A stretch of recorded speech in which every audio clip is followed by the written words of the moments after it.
CPR स्ट्रॅटेजीनुसार आता आपल्याला scalping trade मिळालेला आहे। आता आपण पुट बाय करूया। 407 वर आपण बाय केलेला आहे आणि 30 पॉईंटचं टार्गेट आणि 30 पॉईंटचा स्टॉप लॉस लावलेला आहे।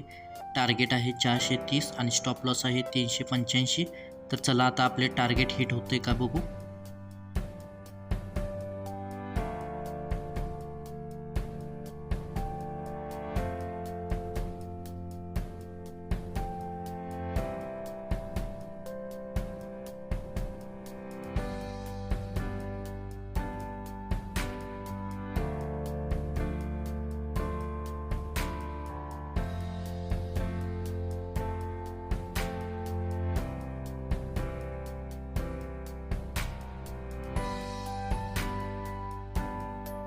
तर आता आपण बघितले आपले टार्गेट हिट झाले।